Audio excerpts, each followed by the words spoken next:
కేంద్ర ప్రభుత్వం ప్రజాస్వామ్యాన్ని ఖూనీ చేస్తుందని ఎమ్మెల్యే వీర్లపల్లి శంకర్ మండిపడ్డారు. బీజేపీ పార్టీకి అనుకూలంగా ఉన్న ప్రాంతాల్లో దొంగ ఓట్లను పెంచుకుని దొంగ గెలుపు సాధించారని ఆరోపించారు. రాహుల్ గాంధీ అన్ని ఆధారాలతో దొంగ ఓట్ల వ్యవహారాన్ని ప్రజల ముందుకు తెచ్చారని చెప్పారు. నిన్న ఢిల్లీలో జరిగిన రాహుల్ గాంధీ, ప్రియాంక గాంధీల అరెస్టు సరైంది కాదన్నారు. ప్రజాస్వామ్యాన్ని పరిరక్షించే బాధ్యత కాంగ్రెస్ పార్టీదేనన్నారు. ఎన్నికల కమిషన్ మోదీకి తొత్తులా మారిందని తెలిపారు.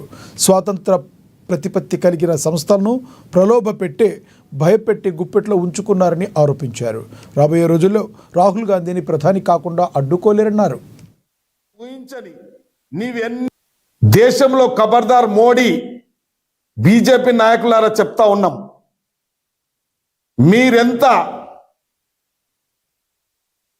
దొడ్డిదారిన అధికారం అనుభవిస్తూ ఇష్టానుసారంగా ఇలా స్వాతంత్ర ప్రతిపత్తి కలిగిన సంస్థలను మీ గుప్పిట్లో పెట్టుకొని మీ తొత్తులుగా మార్చుకొని అధికారం అనుభవిస్తున్నారు. తస్మత్ జాగ్రత్త.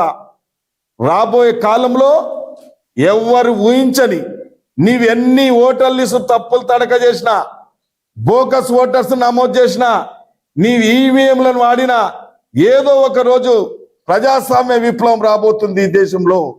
కనివిని ఎరుగని రీతిలో కాంగ్రెస్ పార్టీ అధికారంలోకి రాబోతుంది. భవిష్యత్తులో రాహుల్ గాంధీ ప్రధానమంత్రి కాబోతున్నాడు. మీరెన్ని